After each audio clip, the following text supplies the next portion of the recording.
Well, hello again, my friends, and welcome once more to the Invisible College. And if you're new here, I've got a lot of exciting material that I know that you're going to find really, really interesting. At the moment, we're dealing with the whole legends of Britain of the Holy Grail, and that goes much further than you might think. It's not just a cup, but we're going into the early history of Britain at the time of the Romans. And in this particular episode, we're going to consider a legendary king of Britain from that period called Arviragus. Now, you may not have heard of him. He is mentioned in Roman archives, and we're going to come to that a bit later. But we get the fullest account of him in Geoffrey of Monmouth in his History of the Kings of Britain. Now, if you're an historian or you're following the sort of what's the general opinion of academia, Geoffrey is not to be trusted. He's rubbish. He's an inventor. He doesn't know what he's talking about. But I disagree with that. He himself tells us he was translating from an old Welsh book in his own flowery way. And I believe that because I've investigated the subject in some detail, in some depth. And you will find a lot of what he says in other Welsh sources, the Welsh being the remnant, you could say, of the original British before the Romans came, before the Saxons, before the Normans. So they have retained in their literature, and there's lots of it, much more than you might think, the old traditions that go back way before the Romans. But we'll come to that in a minute. So we're going to discuss that. We're going to look at what they had to say about King Arviragus and the Roman invasion, particularly the invasion at the time of Claudius. You've probably heard of Claudius. Claudius, you know, the Robert Graves, I Claudius. You've probably heard of that. But we'll go into that, and I think you're going to enjoy this. So hold on tight. We'll make our way through it. I've got a lot of slides to do, so I'm going to keep it on the slide window mostly. Now, in this video, we're going to explore the legend of a pre-Roman king of Britain known to history as Arviragus. He is important because he is very much connected with what came to be called the Holy Grail dynasty. And I'll be going into that connection in a later lecture, but in this lecture I'm going to concentrate on the Roman history, the British and Roman history of that period from 43 AD up to about 100 AD. And this dynasty is said to be descended from a cousin of the Virgin Mary, very likely the granddaughter of her uncle. And we'll examine this connection with Mary in a later video. First, we'll look at what is written about Arviragus in the Middle Ages, and then we will consult the few references from Roman sources that are closer to his time. We will then be able to identify from Welsh sources who was the real man behind the epithet Arviragus, which appears to have been a title rather than an actual name. And finally, we'll be in a position to identify real architectural remains that must have been where he lived during the late 1st century AD, a time when much of Britain was already a Christian country. So we'll be looking at the actual archaeology of real architectural remains. You can't get better than that. Now, our story begins with Geoffrey of Monmouth, a Welsh monk who lived for a time in Oxford, but later was a suffragan bishop of St. Asaph's in North Wales. So he's bishop later. And Geoffrey's claim to fame is that in 1136, probably in response to the death of King Henry I and the usurpation of King Stephen, he published what was to become the best-selling book of its day. And that was the history of the kings of Britain, called Historia Regnum Britanniae in Latin. And Geoffrey tells us that it was a loose translation of an old book in the British language, by which he means Welsh. You have to understand that the Britons at the time of the Romans, they spoke a language which would have been like Welsh. I mean, obviously Welsh has probably changed somewhat, just as all languages change over time, but it would have been a sort of proto-Welsh that they spoke, Old Brythonic, you could call it. It had been given to him, this is the book, to translate by his superior, who was called Walter Calenius, who was the Archdeacon of Oxford. So we're talking about in the 12th century, the Archdeacon of Oxford would be the guy in charge of Oxford University, a very high up position, because there's only one university in Britain at the time, and that was Oxford. So they'd mostly be teaching Latin, ancient classics, theology, all that sort of thing in there. And it would be for the sons, and no, it wouldn't be daughters at that time, sons of the rich, really, who would go to university. Nobody else, or else there'd be trainee clerics. So that would be the people who were there. So Walter Calenius, he was a superior to Geoffrey. He obviously didn't speak Welsh himself, and he had this book, which he picked up in Brittany, and he brought it back with him. And he asked Geoffrey to make a Latin translation. Very sensible thing to do, so he could read it.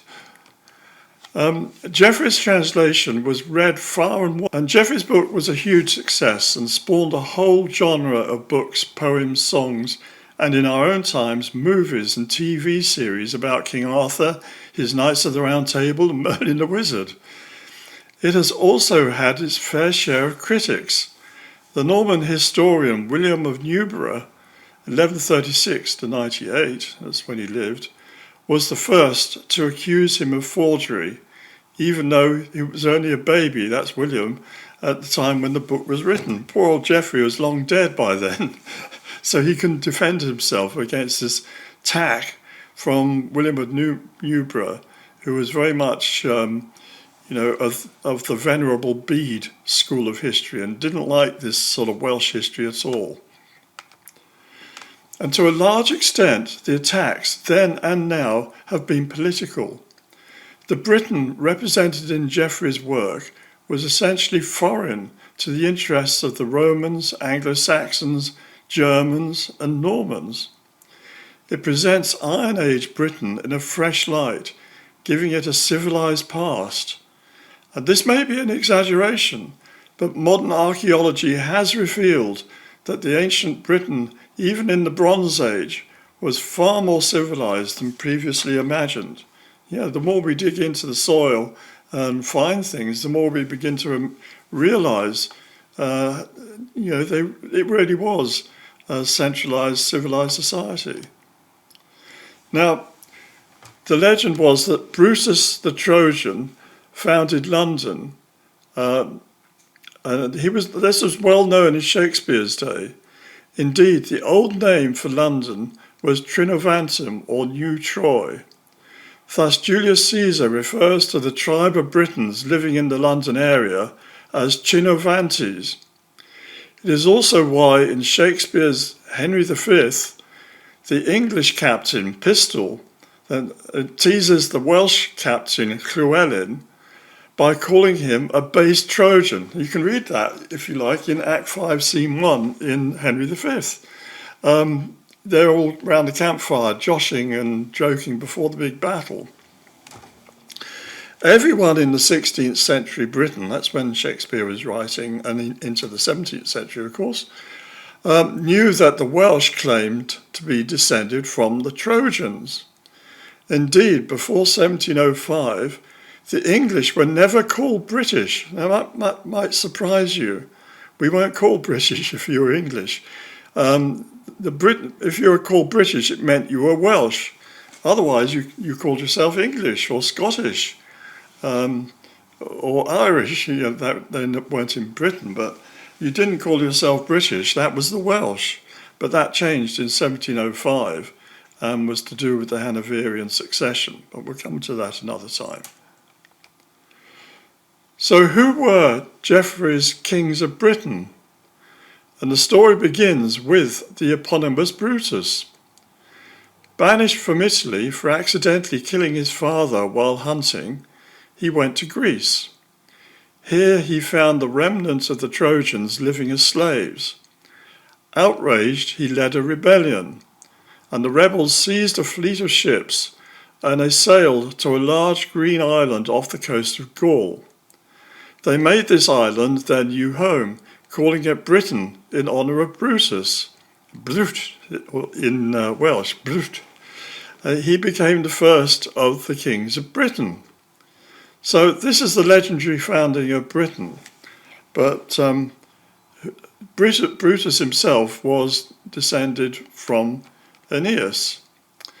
Archaeology reveals that there were indeed successive invasions of Britain in the Bronze Age and again in the Iron Age. Thus, the idea of a Trojan migration led by a putative King Brutus no longer looks so far-fetched. After all, this line of kings is not only the subject of Geoffrey's book, but is mentioned in hundreds of Welsh texts, poems, genealogies, and folklore.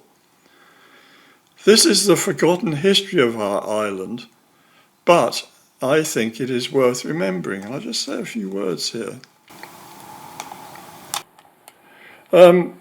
Every nation in Europe has their foundation legends.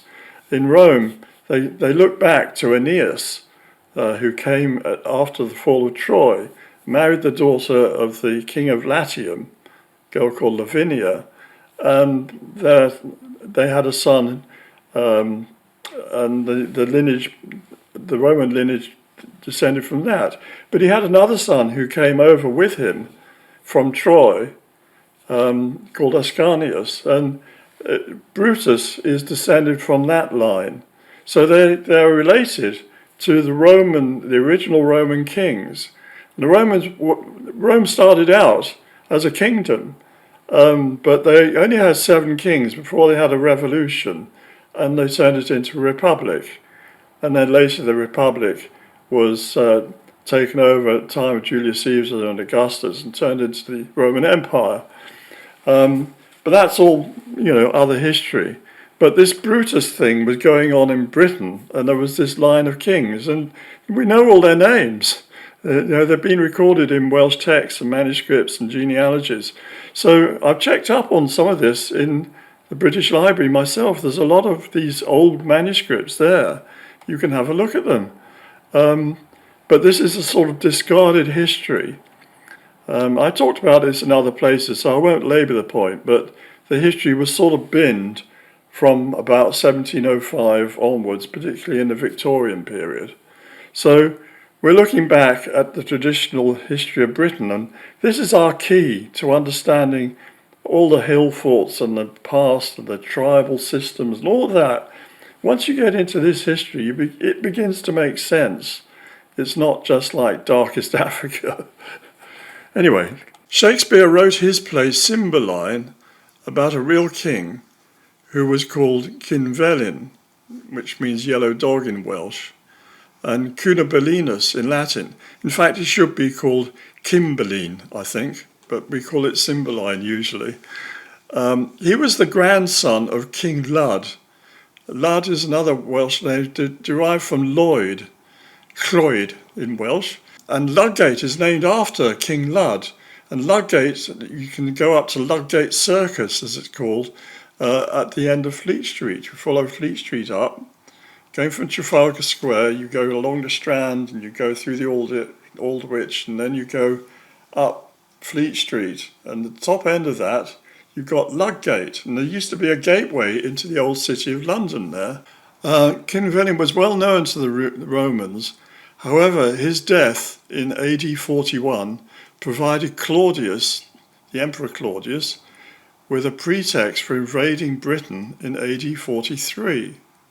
We shall examine this invasion shortly, as Arviragus was a major figure in what came to pass. Now, the Britons that the Romans came into contact with were late Iron Age warriors, and archaeology is telling us quite a lot about them. We know what they wore, the type of swords and shields they carried, the houses that they lived in, usually round houses, their use of hill forts. We call them hill forts, but they weren't really that. Sometimes they were lookout posts, and other times they were what the Romans would have called oppida, or a single oppidum, meaning a sort of village or small town. And we know what they ate, and quite a lot more. And we've also found many coins dating from the late Iron Age, the century or so before Caesar's first invasion in 55 BC.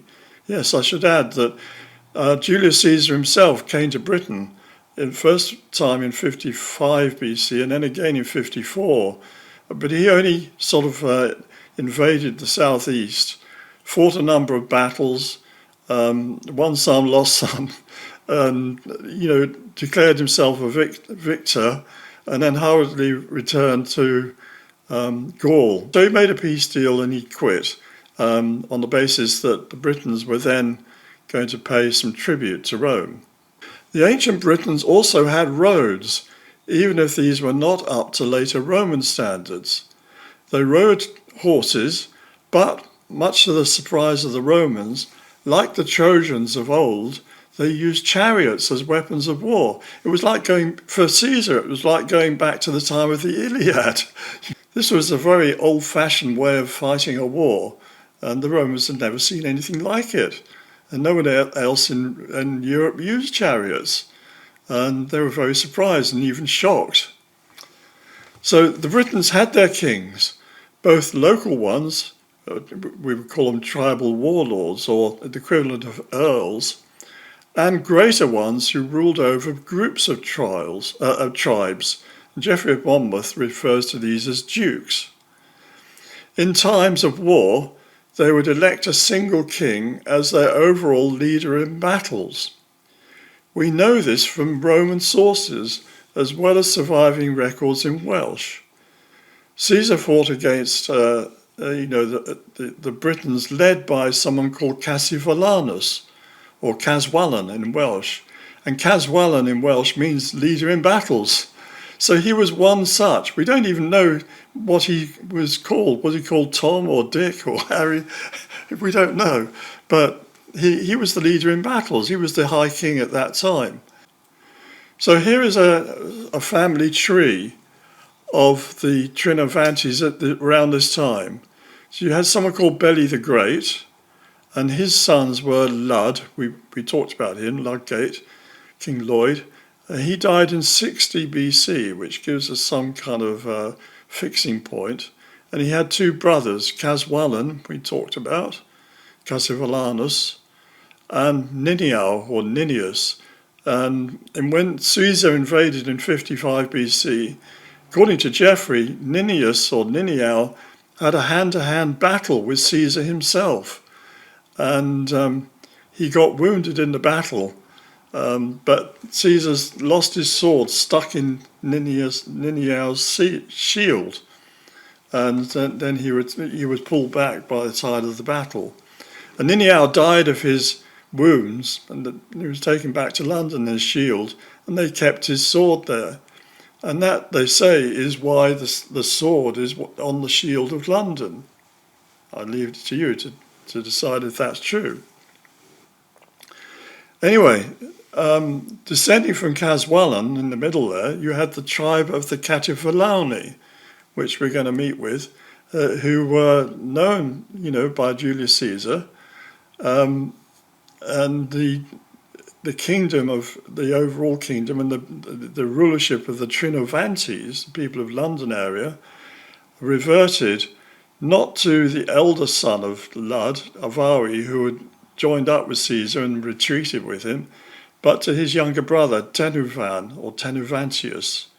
And Tenuvan had a son called Cumvelin, Cumvelin, and he had two sons, Guiderius and Arviragus. And it was the time of Guiderius that Claudius invaded. So that gives you a basic picture of the southeast area, particularly London area, at the time of the early Roman invasions, first Julius and later on Claudius. Now, here's a map of Roman Britain as it developed over time. But you have to understand that it wasn't like that immediately. It took a long time, centuries even, to get up to that sort of detail with that number of roads. But it does give us an overall outline of where the different tribes were. And we're going to go into some detail about the more southerly ones. The Claudian invasion took place in AD 43. For a long time, the Romans left it to local kings to rule over their own people. So different parts of the country, or Britain, were ruled over by different family groups, different kings. And we come across this later on. The Romanization of Britain was a gradual process. It didn't happen overnight. And meanwhile, the Britons themselves were ruled over by their own dynasties, while the Romans had a few small colonies where they could establish trading posts, basically, and look after their interests and station some troops. The casus belli for the Claudian invasion was triggered by the death of Cumberland in AD 42. The next king, Guiderius, who's called Guiderius in Welsh, refused to pay Rome tribute. Yeah, he's thinking, look, my dad's paying all this money out. We don't need to do that. They haven't been back here for getting on for a century. Why are we paying them all this money? And he, alone with his uncle, who ruled the powerful Catavalauni tribe, so that's the Catavalauni's were descended from Caswallon. So I'm not sure what that uncle's name was, but he was the Catavalauni and the Trinovantes were very close. Invaded the lands of the Atrebates. I should add the Canti, the Kent people, were also part of that coalition. So they invaded the lands of the Atrebates and their neighbours, the Belgae. I'm going to show you where they lived shortly, to assert the old supremacy of the London tribes. So the London area had been the rulers of the whole of Logres, as England was called, going back. Different bits had kind of separated and over, things had happened. And they wanted to reassert the central government. And there was Arviragus, the king of the Atrebates, who was also a client of Rome. And he fled to Rome to beg Claudius for help. Come and help me. These horrid people from London have come and invaded my territory. Come and help me to drive them out. Accordingly, in AD 43, Claudius assembled his army with 4 legions in order to restore order and Rome's tribute. I should say he didn't cross over immediately himself. He waited until the main battles had been fought before he came over. But they came back. Now, here is a map. Take this as very rough. I've just done it with rectangles to show you the approximate positions of the different tribes.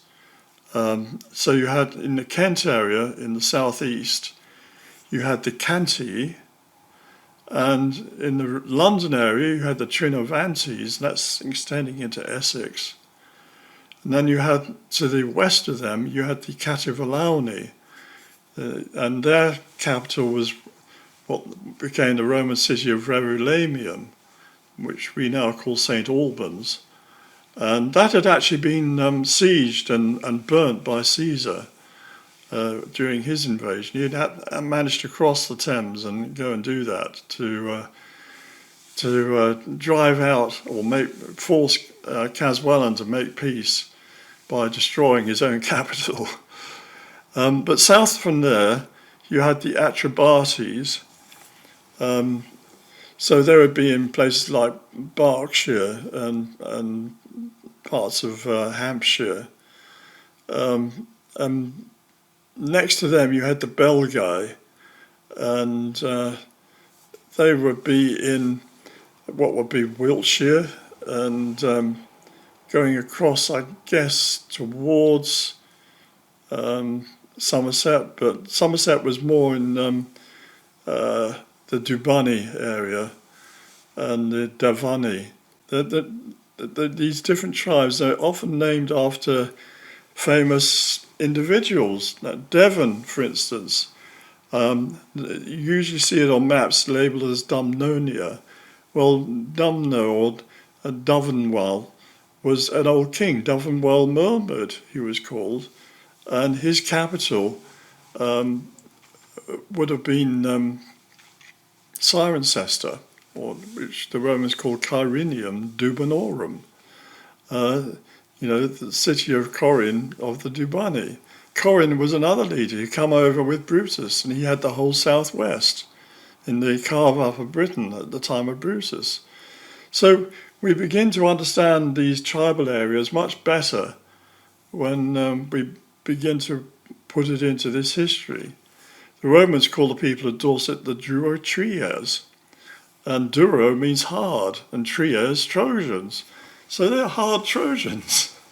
That's what they call them, and there were a lot of big hill forts there, there still are, and the Romans had quite a tough time conquering Dorset. Anyway, this gives you a rough idea. So the Trinovantes and the Cativellauni had pressed into Atrebates' territory, driven out the king, and, he had fled, and they were also attacking the Belgae, who were working to reunite the south of England. And almost certainly they later incorporated the Dubani with Aquasulis or Bath. Aquasulis means waters of the sun. They call it that, the Romans call it that, because of the hot water there. Solar water must be of the sun.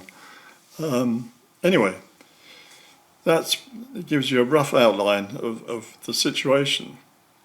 So when Caesar did his invasion in the second invasion I've marked here, 54 BC, crossed over, he went to just south of Ramsgate to Richborough.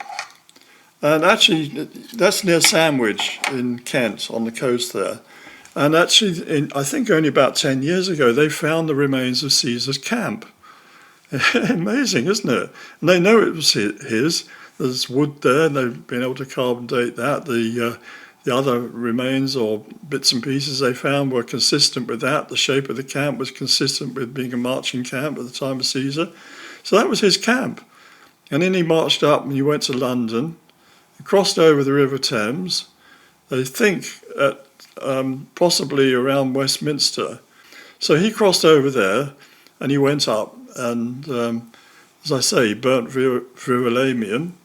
And according to the Welsh texts, they had a peace treaty in London and he retired. He's promised tribute. He took the angry Arviragus, Androgeus he calls him, back with him to Gaul. He's regarded as the traitor, Arviragus the traitor. He couldn't hang around in Britain, he would have been killed. So he went back with Caesar. So that was the first attempt the Romans had of conquering Britain. And the next attempt, according to Geoffrey of Monmouth, Claudius invasion, went up through the south of England through a place called Portchester, which would be a suburb of Portsmouth today. Now, if you read up history books, they all claim that Claudius must have gone the same way Caesar did, but there's no reason to believe that. Caesar had a very hard job coming through Kent. There's a lot of resistance there, and also he had to cross the River Thames, which was very difficult. So it made more sense to come in a different route. And also, Claudius, and the purpose of his invasion, supposedly, was to help this king of the Atrebates and the Belgae. So he's going to go to their territory. So that's what Geoffrey claims. And I think he's right. So I've written here, Arviragus occupies an important place in Geoffrey's history. Following the death of his brother Guiderius, he carried on the fight against Claudius. Eventually he made peace with the Romans. And Geoffrey's account of the invasion is very different from what is generally taught about the Roman invasion today. So I think it would be an interesting exercise to see what, in the light of recent discoveries, is the truth. And before we do that, I'm going to read you out what Geoffrey has to say about Arviragus and the Claudian invasion. He realised that the latter was dead. He took off his own arms and put on those of the king, rushing here and there in the battle and exhorting the Britons to make a stand, just as if he were Guiderius himself. The Britons did not know the fate of their king. At the bidding of Arviragus they made stand, and as they fought on, they slaughtered a great number of the enemy. The Romans finally gave in, running away shamefully from the battlefield in 2 groups. You don't get that in the Roman histories. While Hamo, who had been prevented from reaching them, that's another Roman general, fled into the forests. Arviragus thought that Claudius had gone with Hamo, and so he hurried off after him, pursuing him relentlessly from place to place until he came to grips with him and his men on the sea coast at a place now called Hampton. While this was going on, Claudius had reassembled his troops. He attacked the aforementioned city of Porchester, which in those days was called Cair Peris. He soon broke down its walls and defeated its citizens. Arviragus took refuge in Winchester. Now, I think we'd better go back to the map if we can. You can see on here, you can see, I don't know if you can see here, Byzantin, Porchester's down here. So Claudius is now going up to Venta Belgarum, which is Winchester today. So Venta, the white city of the Belgae. Arviragus took refuge in Winchester and Claudius follows him. So Arviragus is inside Winchester and he's hiding there. And Claudius besieged the city and moved to capture it with various war machines. Now the Romans were famous for their war machines. They're the greatest army in the world at the time. So although Arviragus has won one battle or skirmish with this guy Hamo, he knows what he's up against now. And when Arviragus saw that he was beleaguered, he mustered his troops, threw open the city gates, and went forth to do battle. Just as Arviragus was about to lead his men in a charge, now this was very typical of the Britons, that like the Trojans, you didn't just sit in your city being sieged and gradually being starved to death. You were men. You would go out, you go and face them. Leave the women inside, and women and children inside your city, and shut the gates. But the men, go out, go and fight. And that's what he was going to do. But Claudius sent envoys to him, asking that they might make peace, for he was afraid of the king's courage and of the bravery of the Britons, and he preferred to subdue them by plot and diplomacy, rather than incur the hazard of battle. Now, I think that's very typical of Claudius and what we know of Claudius. He was a very intelligent guy. You know, he hadn't expected to be emperor. he was cultured. He was a historian. He liked reading philosophy, and he didn't want to have any more bloodshed than had been necessary. He was going there to put this guy back on his throne, but he now saw that this was not really a going thing, and it was much better to come to an accommodation with this guy Arviragus, just as Caesar had done with Caswallon nearly a century earlier. It makes total sense, and you'll understand why as we go on with this. So, rather than battle, he therefore proposed peace to Arviragus, promising to give him his own daughter if only he would recognise the kingdom of Britain was under the sway of Rome. So this is the whole point.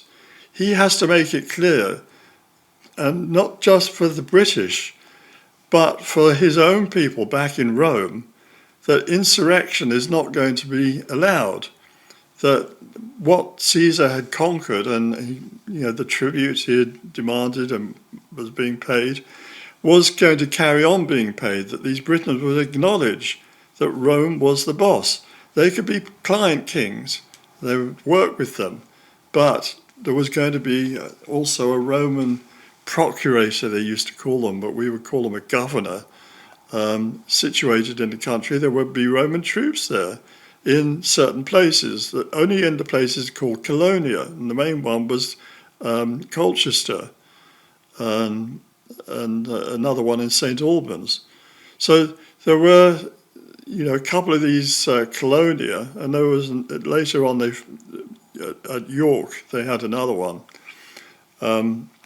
London was a city of traders. Tacitus tells us that. He says it did not have the rank of a colonia. It wasn't a colony of the Romans, and it wasn't founded by the Romans. It was a British city already there, already quite large. But obviously it grew immensely during the Roman period and was much improved. He therefore proposed peace to Arviragus, promising to give him his own daughter. His nobles persuaded Arviragus to abandon his plans for battle and to accept the proposals of Claudius. Their argument was that it could be no disgrace for him to submit to the Romans, since they were the acknowledged overlords of the whole world. Arviragus was swayed by these arguments, and by others of a similar nature. He accepted their advice and submitted to Claudius. So he does fealty to Claudius. Basically, that's what they used to call it in classical times, or certainly in Middle Ages times. And Claudius soon sent to Rome for his daughter. And with the help of Arviragus, he subdued the Orkneys and other islands in that neighbourhood. I find this very strange. The Orkneys are right up north of Scotland. Would they really go up there? Well, I suppose this is kind of saying that they subdued the whole shebang, the whole of Britain. But they didn't really, at that point anyway. Maybe they subdued the Isle of Wight rather than the Orkneys, I don't know. At the end of that winter, the messengers returned with Claudius' daughter and handed her over to her father. So the daughter's been brought over. You don't know what she thought of it, but that's going to be her fate. That was often the fate of important women. They could be used as bargaining chips. The girl's name was Genuissa. Now this is where Geoffrey elaborates on the Welsh texts, like the Brut Decilio, which I think this has been derived from. He goes on, her beauty was such that everyone who saw her was filled with admiration. And once she had been united to him in lawful marriage, that was Arviragus, she inflamed the king with such burning passion that he preferred her company to anything else in the world.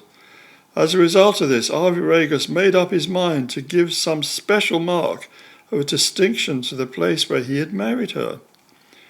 He suggested to Claudius that the two of them should found there a city which should perpetuate in time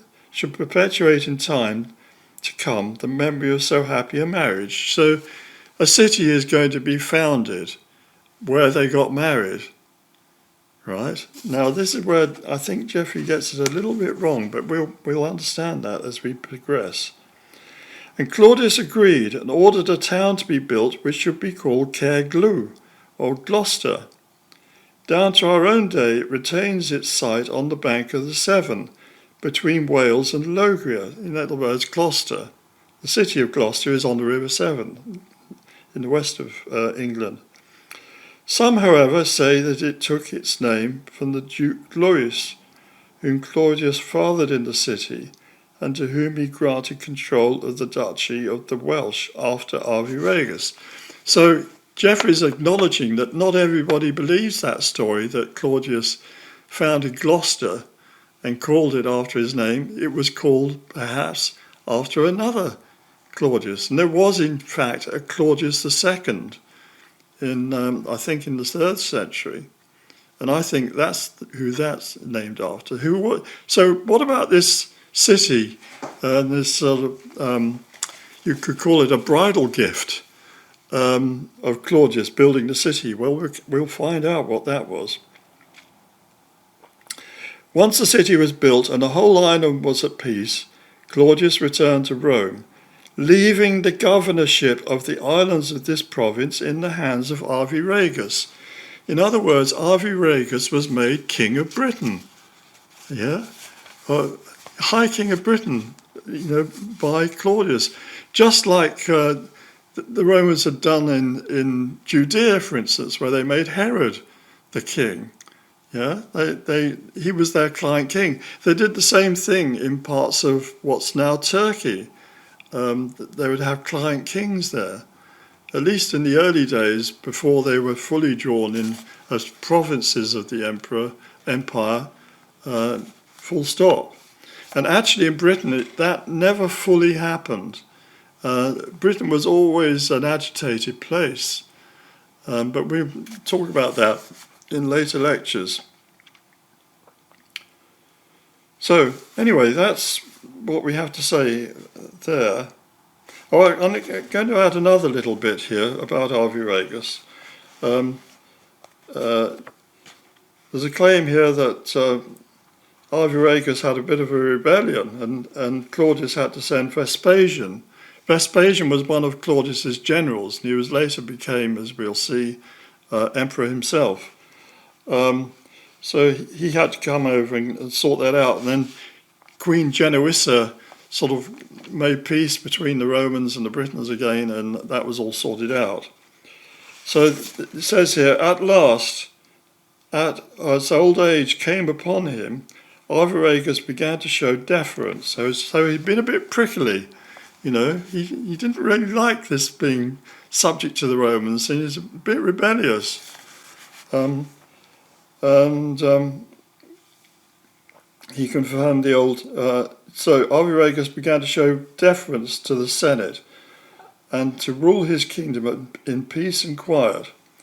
He confirmed the old traditional laws and passed a number of new ones. He gave the most valuable gifts to anyone he considered worthy of them. His fame spread throughout the whole of Europe, and the Romans esteemed him and feared him at the same time. In Rome, he was talked about more than any other king. Juvenal, now we're going to talk a lot about Juvenal, but here's a little quote from Juvenal here. Juvenal tells us in his book of how a certain blind man who was chatting with Nero was the emperor after Claudius, who was chatting with Nero about a turbot which had been caught, said to the emperor, and it's in Latin here, I'll try and read it to you, Regem aliquem capies aut de termone Britannae decidet Arviragus. And there's a translation here I'll give. Either you will capture a certain king, or else Arviragus will tumble from the British chariot pole. In other words, be deposed. So we have here the confirmation that Arviragus was still the major king of Britain in Nero's time. Actually, it might have been even later than that this was said. And we're going to go into the whole thing of Juvenal and what he really said and how his satire, the Turbot, was really all about Britain. So I'll finish off here. It just says, "No man was fiercer than Arviragus in war, and none more gentle in time of peace. Nobody was more agreeable to be with, or more open-handed in distributing gifts. When he reached the end of his days, he was buried in Gloucester, in the very temple which he had dedicated in honour of Claudius." Now, notice that, because this is also going to be another deciding factor as we go on. Well, hello again, and just a quick note.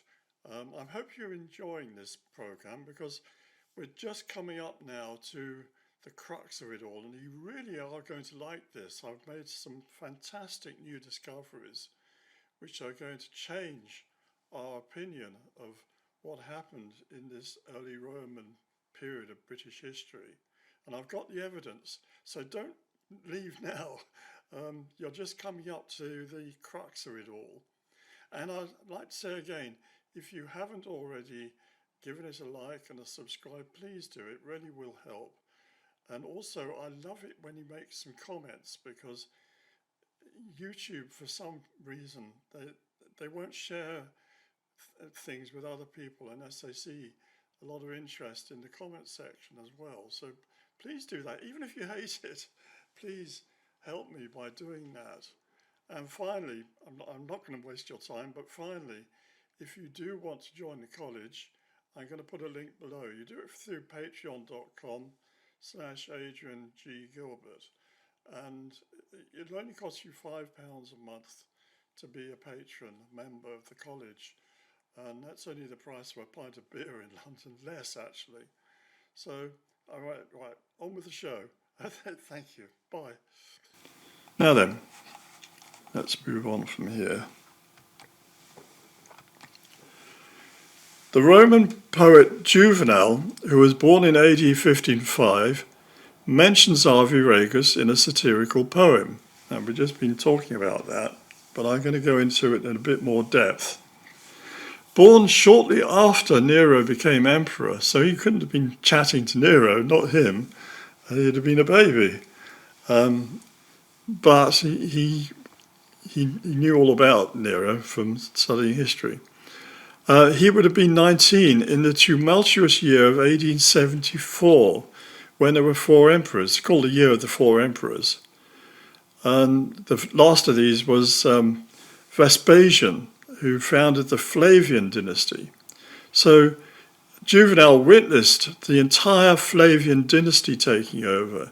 This begins with Vespasian himself, who had taken a leading role in the Claudian invasion of Britain in AD 43.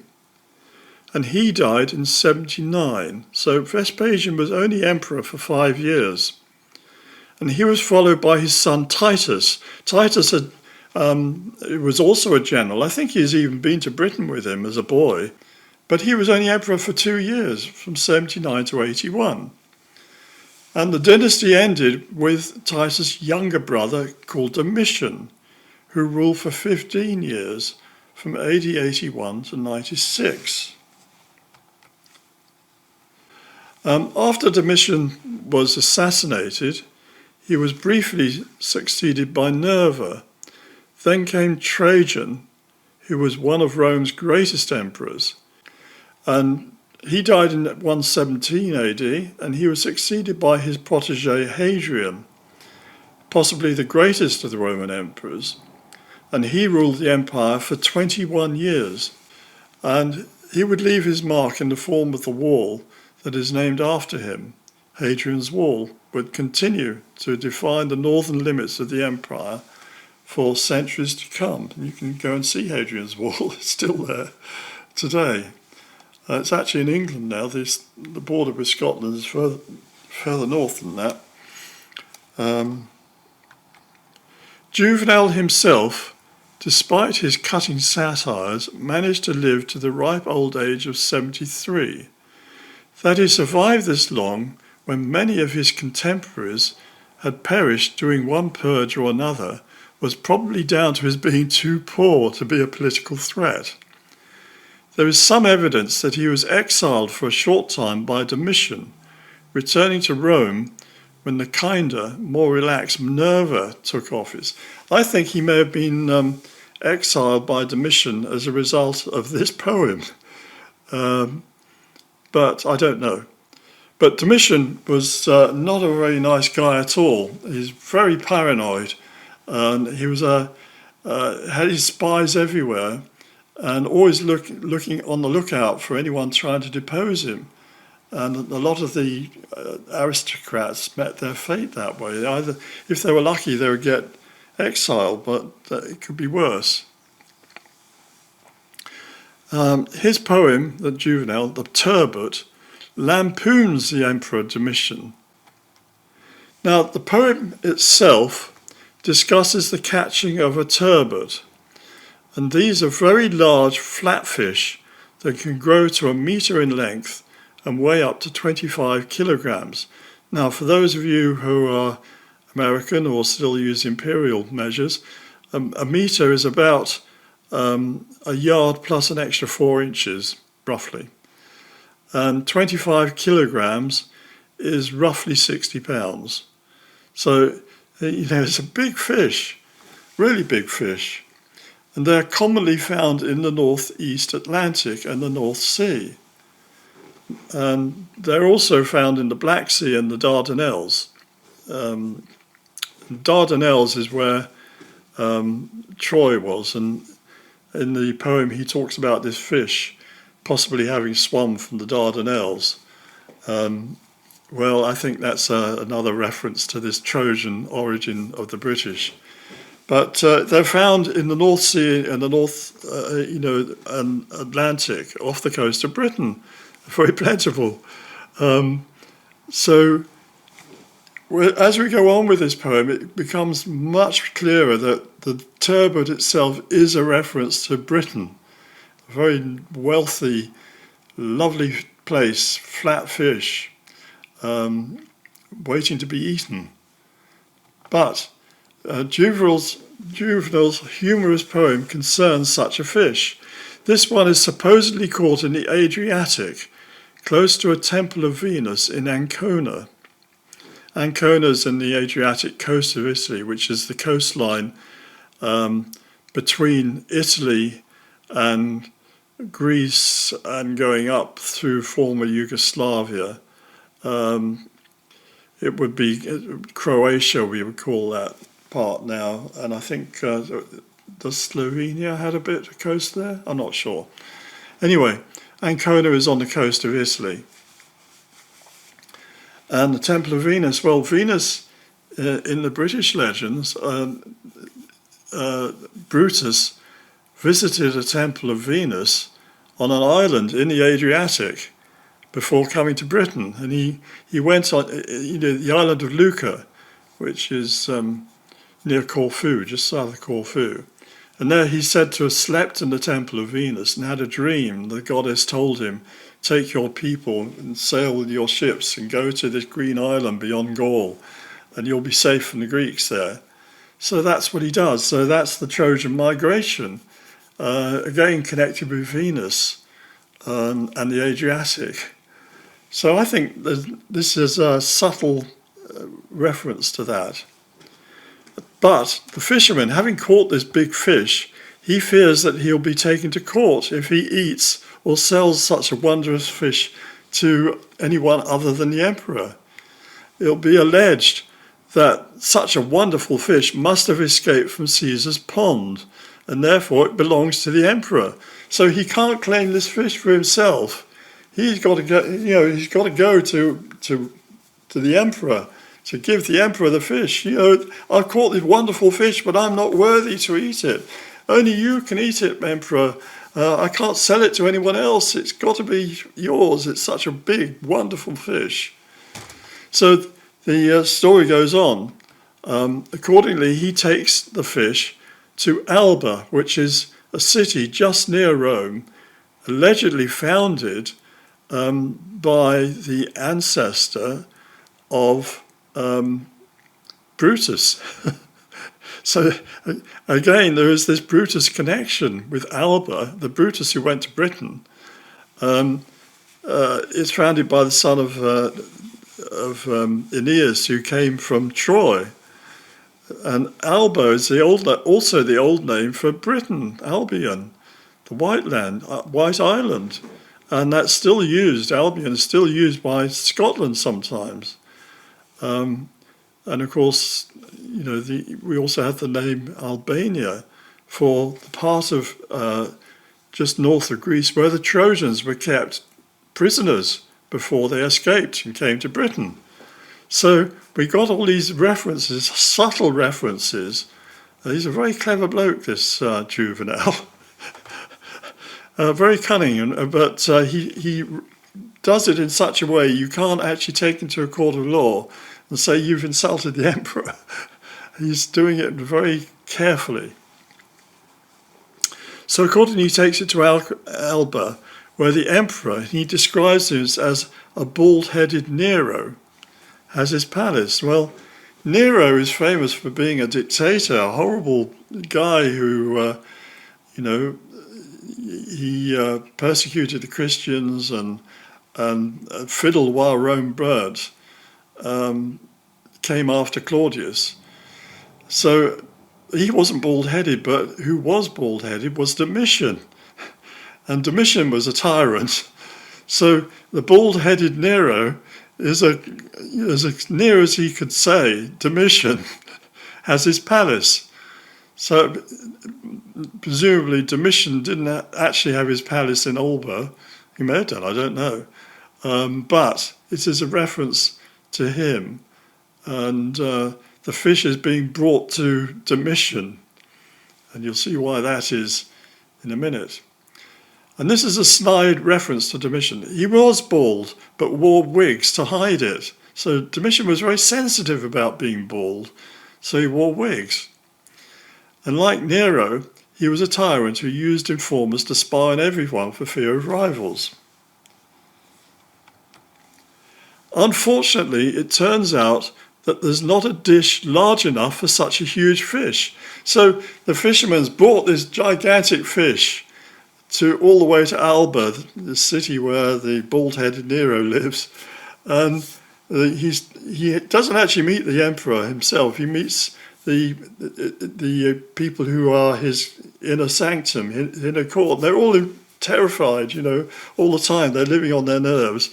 And they say, well, we haven't got a dish big enough for such a huge fish. What are we going to do? Oh, what are we going to do? Thus the friends of the emperor deliberate on what is to be done, all terrified that they should offend the tyrant, as they would be. Now, I want you to understand that the Romans had a really rather poor understanding of Britain, but they did know that it was off the coast. Well, of course, they'd been to it from Gaul, and they knew the North Sea was there. They knew about Ireland as well, actually. And they knew that turbots, are frequently caught there. So it is actually a poem very much about the conquest of Britain and the absorption of Britain into the empire, this delicious fish. Fish because it's an island in the sea, isn't it? It's like a fish. And there it is, this plentiful, rich island, rich in minerals, rich in vegetation, trees, forests, wild beasts or cattle, sheep, grain, metals, everything you could want. Lovely place, milder climate than most of Northern Europe because of the Gulf Stream. Lovely place, but they're not properly ruling it. It's being ruled by these sub-kings like Arviragus. And Juvenal's poem can be read as scalding satire on the stupidity of the Romans, especially Domitian, for not having a pot large enough to cook such a precious fish. the fish being Britain. In other words, for thinking too small and allowing the fish to swim away. Yeah, has the fish escaped from Caesar's pond? Yeah, has Britain swum away? It was captured by Claudius, and it was captured, or parts of it at least, by Julius Caesar, and they're paying their tribute. Now, yeah, it's departing, it's separating, it's going away. You've got to do something about this. In other words, for thinking too small and allowing the fish to swim away. Agricola is the fisherman. Agricola was a general who was sent to Britain as governor by Domitian, and he's the fisherman. He'd shown the way. Agricola fought a great campaign in Britain. He invaded, he defeated the northern Britons, the Brigantes, and brought them under rule. He defeated the northern Welsh and brought them under Roman rule. And then he went into Scotland and he fought a huge battle there. He'd brought back the goods, you could say. If Domitian had had any sense, he would have either sent him back to Britain with reinforcements or some other great general who could finish off the job. In fact, he did nothing. And it would not be until AD 122 that an emperor, Hadrian, would return to Britain. He, of course, was named after the Hadriatic Sea, the Adriatic, where the fish had been caught by the notional fishermen who caught it off Ancona. So there we have it. Maybe this was even written during the time of Hadrian, I don't know. Where the original turbot was said to have been caught. This suggests that the poem was written around this time or shortly after. Careful reading of the whole poem reveals that Juvenal was well aware of the British claim to Trojan and even Roman ancestry. So this whole thing about the Britons claiming to be Romans, well, they invented that, you believe that.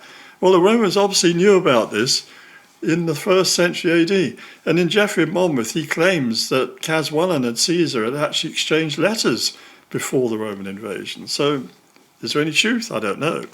But certainly this was this legend of the British being Trojans and coming from, having links to Rome itself was not unknown in Rome. He says that the turbot came from the Black Sea via the Dardanelles, and that's where the location of Troy. And the Trojans came from there, and they were the Britons as Trojans, and they were slaves, as I said, in Epirus, which was the old name for what's now called Albania.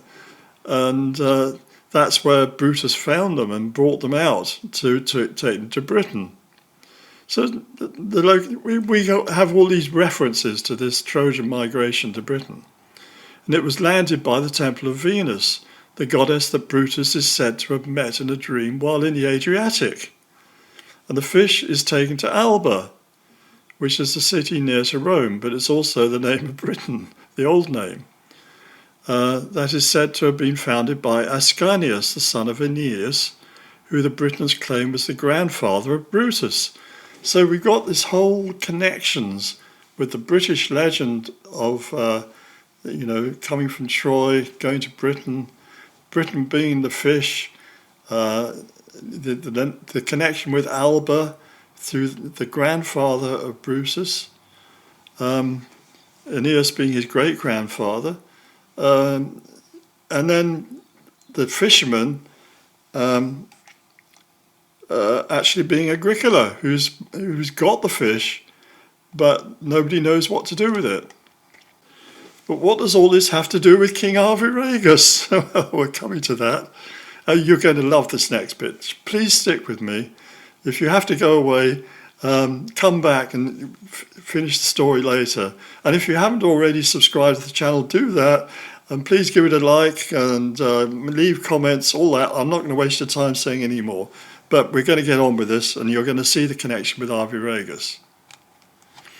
So another verse implies that Juvenal was not only familiar with the fact that Britain had a king, but that he was called Arviragus.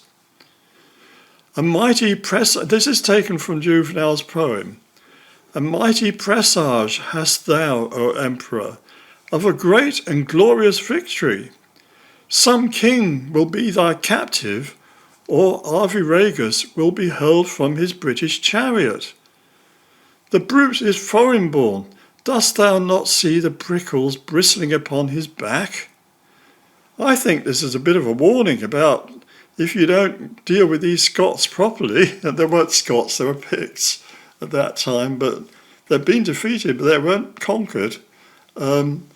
I think he's saying you've got to get on and do this and finish it off. Or you might find Arviragus is going to get overthrown. So Arviragus is still there at this time. And it must be at the time when Agricola is around. So this probably is during the reign of Domitian, I think, that this was done. The other tribes, they could easily come south. There's lots of them. And they could overthrow Arviragus, throw him off his chariot, and Rome would lose its client king. So this, I think, is what he's warning about, and it's a serious warning. The bowl hasn't been big enough to deal with the whole fish, and part of the fish is Scotland. They've got to deal with it. And he doesn't mention this, but there's a second turbot floating around there. There's Ireland. Why aren't they dealing with that? He doesn't say that, but one does wonder. So the whole poem is an entreaty that the fish, Britain, should be served up whole on a suitable plate and incorporated into the empire proper. Its wealth should be shared out among the Romans and not left to native chieftains. Even though Arviragus is a nice, pliant friend to Rome. However, who was Arviragus? Well, I told you a bit about Arviragus. I told you what Geoffrey of Monmouth had to say. But who was he in reality? Well, I believe the clue is in the name itself. It's not really a proper name, but rather a title. Arvus is Latin for lowlands or ploughlands. I've looked that up in the Latin dictionary. Yeah? And if you think about it, that's a very good description for southern England. Yeah? Southern England is relatively flat, most of it. You have downs, as we call them, which is small grassy hills, South Downs, North Downs, and so on. But they're very good for grazing, and you grow crops on the lowlands, and you grow crops on top of the downs, and you can graze the slopey bits with your sheep. And the Britons have been doing that for thousands of years. Go and have a look around Stonehenge, all the wheat fields there. It's a great grain basket, and East Anglia even more so today. At that time, it was more sheep. So it's suitable for growing cereals and the rest for grazing herds. Very good land for milk as well, of course.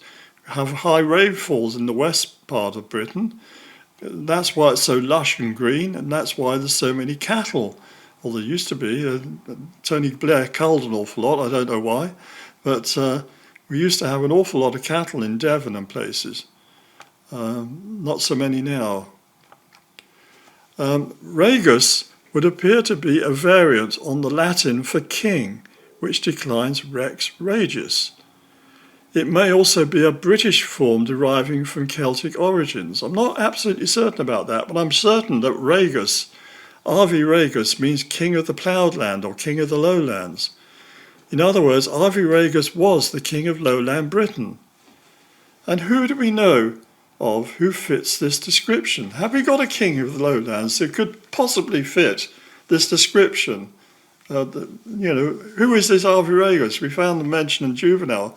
Is there anything else to show us who he might have been? Well, stick with me. You're going to love this bit as it's coming up. Now, Tacitus was writing in AD 55 to 120, and he was a historian and the son-in-law of Agricola.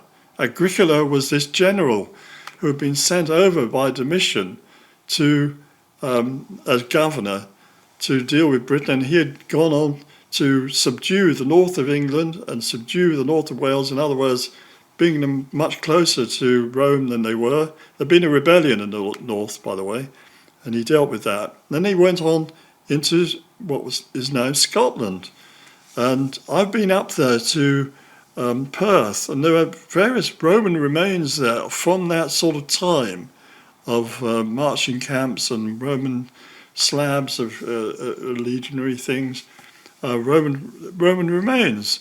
So he was up there, and then he marched further up beyond the River Tay, going right up, into Caithness and the northern parts of Scotland, and he fought a big battle of Grampius, Mons Grampius they call it. All the Grampian Mountains are there, and he had defeated the Picts, but not well enough to have it totally subdued, and he'd come back to Rome. He'd been recalled to Rome before he could finish the job. So Tacitus knew all about this. He idolized his father-in-law and wrote a biography of the great man in AD 98 that has come down to our own times. Called in Latin De Vita Julii Agricola, the life of Agricola, it goes into great details concerning his campaigns in Britain. It also tells us of the situation in Britain as it was left by Claudius after his departure back to Rome. In section 14 of his biography of his father-in-law, Agricola writes, "The first consul governor appointed was Aulus Plautius," that's quite right, soon followed by Ostorius Scapula, AD 47 to 52. Both distinguished military men, and the nearest regions of Britain were gradually enhanced to the condition of a province, a colony of veterans being founded also. That colony was what we now call Colchester. The Romans called it Camulodunum. Then it says, certain areas were handed over to King Cogidubnus. He has remained loyal down to our own times, according to the old and long accepted custom of the Roman people, which even employs kings as useful tools. In other words, there was a king called Cogidubnus who was a client king of Rome, and lands were handed over to him according to the custom of having client kings, which they'd done, for example, with King Herod in Judea. Cogidubnus was a Romanophile. His father, Guiderius, Convelin, was a Romanophile. He'd been to Rome, and then he was paying the tribute, Cymbeline. So brother Guiderius had done the rebellion thing, or he hadn't really wanted to rebel against Rome so much as take over other territories. What seems to have happened is that Claudius had recognized that this guy was worth working with. So Tacitus was writing this about AD 98. It implies that King Cogidubnus was still alive then. And he has to be one and the same person as Arviragus, the king of the lowlands. We know that prior to the Roman invasion, the most powerful tribes in the southeast were the Trinovantes and their kindred allies, the Cativellani. Together, these tribes had brought the Atrebates, whose capital was Silchester in Berkshire, that's near Reading, by the way, and the Belgae, whose capital was Winchester, and they brought them under the central throne of Trinovantum. Atrebates' territory extended to Sussex, so Sussex was also part of their remit, and their king had been called Verica. He had been a client of the Romans since before the Claudian invasion. His deposition, probably by Guiderius, the elder son of Cynvelin, led to him fleeing to Rome and Claudius. So this is what brought about the Claudian invasion, the invasion of the lands who were being run by this other client king, Verica. However, we get a fuller picture of what happened from Geoffrey of Monmouth, whose book in the British Welsh tongue contains much detail lost elsewhere. He tells us that after Cymbeline died, Guiderius refused to pay the Roman tribute.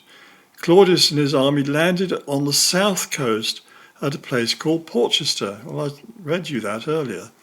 This may have been a suburb of Portsmouth, but likely it was further east, near what is now Chichester, and I'm going to tell you why I say that shortly. A great battle was fought with the Romans, and Guiderius was killed. Seeing this, Arviragus donned his brother's armour so his men would not be disheartened. Arviragus withdrew his forces to Winchester to await Claudius' siege. However, instead of fighting on, Claudius sued for peace. What basically happened was that Claudius realised that Verica was no use. He was weak, he was cowardly, and he was not going to do the job. Much better to make friends with Arviragus. Better still, bring him into the family. Have him marry his daughter, and when he's married his daughter, Claudius is now his father-in-law. Yeah, they're family. And anyway, these guys claim to be descended from Romans, descended from Brutus, going back up to Aeneas. Well, that's no bad thing, is it? We'll have some of this Brutus blood going back to Aeneas to strengthen our own claim to be governors and rulers of Rome. This was Claudius thinking ahead and being really, really smart. We now know that the Romans built a huge palace for their favourite client king. It is just outside Chichester, where the battle is supposed to have taken place. They have found, I believe I'm right in saying, they have found what seems to be some remnants of fighting there.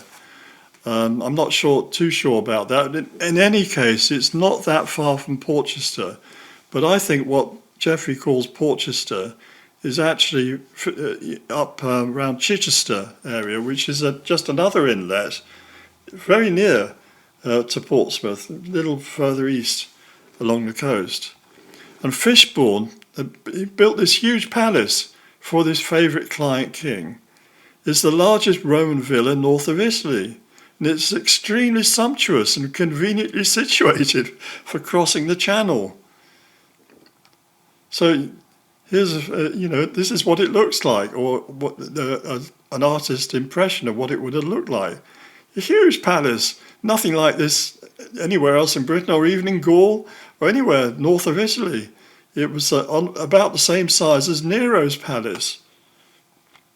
And it had, wonderful mosaics on the floor, huge area, with bath areas and huge gardens in the middle. A lovely place to live. And you can see some of the gorgeous mosaics. You can go and see this. It's been excavated. It was only discovered in the 1960s. So a lot of the critics of Geoffrey and of Arviragus and all of this, they didn't know anything about this. None of this was known about until the 1960s, and then they started excavating it. Someone discovered it by accident. Now we know that whoever lived there was a very, very important guy. The Romans went to all this trouble of building him a fantastic palace, such as never been seen in Britain before. They didn't do that for just anyone. Now then, this is the clincher. In Chichester itself, which the Romans founded, they founded the city of Novio Magnus Reginorum, which means, I think, the new market, Novio Margus, new market of the Queen's people. The Queen who's married the king, hasn't she? She's the daughter of Claudius. She's married the king. The Queen's people, the Regini, they call them. They're not a tribe left over from the early Celts or something. The Regini are the Queen's people. that's how the Romans would have known the people who lived in this area of southern Sussex, the Regini, the Queen's people living in centred on Chichester, the Newmarket. And the Newmarket is the new city built by Claudius and done as a wedding present for his daughter and her new husband, who's now his son-in-law. And here they also built a temple to Minerva, goddess of wisdom, and Neptune, god of the sea. And they placed a dedication plaque on this building, which today can be seen outside the council offices in Chichester. And I've been to see this plaque, and I've been to see the palace at Chichester. And the plaque, unfortunately, is behind glass. You've got a sort of glass cabinet, and the glass cabinet is dirty on the inside, and it really needs sorting out. You can't really see too much of the inscription, but you can get copies of what it actually says, and you can see here of what it says. And I'm not going to attempt to read that to you directly off I've got the English translation, and we'll go with that. A rough translation of this plaque is, "To Neptune and Minerva for the welfare of the divine house, by the authority of Tiberius Claudius Cogidomnus, great king of the Britons. The guild of smiths and those in it gave this temple at their own expense. Pudens, son of Pudentinus, presented the forecourt." So we have a plaque here telling us about a temple that was built on the authority of this king. And this king is called Tiberius Claudius Cogidomnus. He's taken Claudius's names. Tiberius Claudius were two of Claudius's names. So you won't do that unless you are entitled to. You've got to be part of the family. And this is another clue that he had indeed married this daughter of Tiberius Claudius. And this king has to be Arviragus, the same guy that in Geoffrey of Monmouth is said to have made peace with Claudius by marrying his daughter, and who's recognised in Juvenal as being the king of the Britons. And it says here he says that Cogidomnus is the great king of the Britons, right? And the temple is built at their expense. And did it not say, I think in Geoffrey of Monmouth, was it?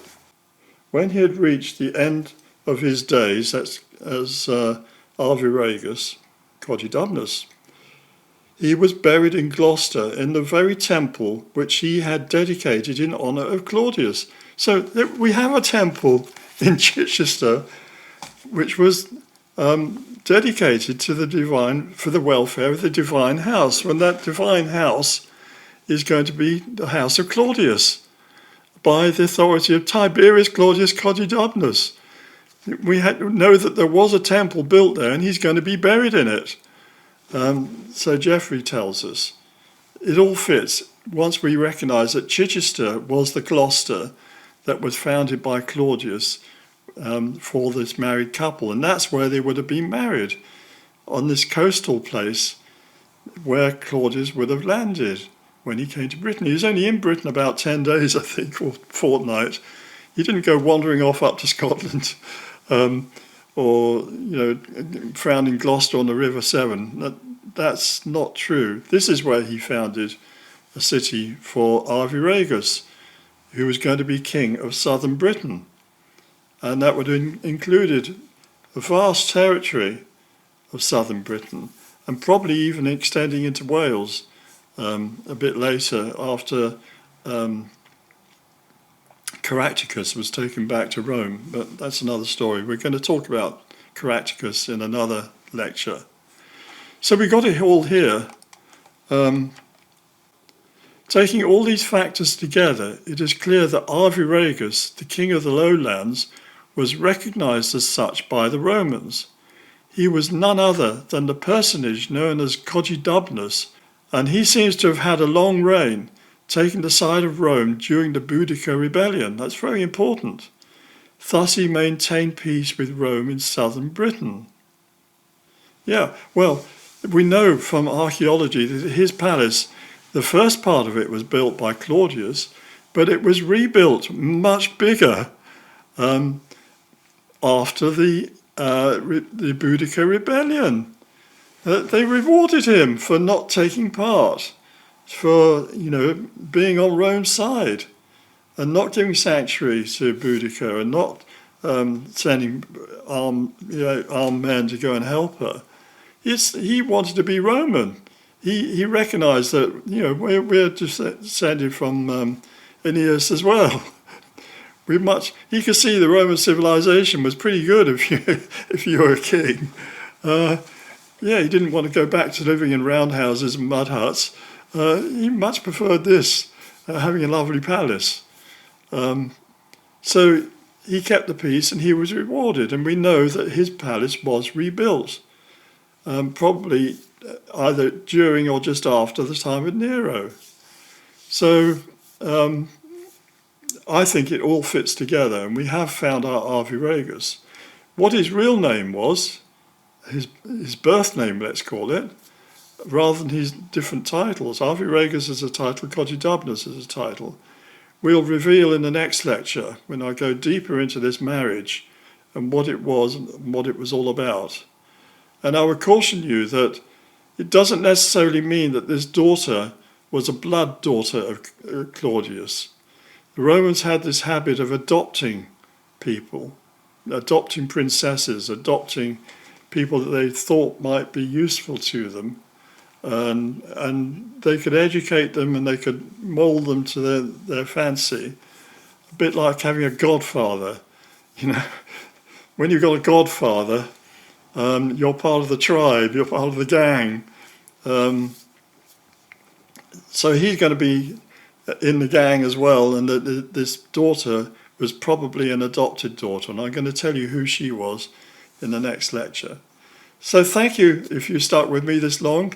Great to have you with me. And there's many other lectures on this channel, and I'm going to continue our Grail search in the next one. So thank you very much. Please give it a like. Please comment. That really helps the algorithm with YouTube to spread the word. And we'll talk again. Bye.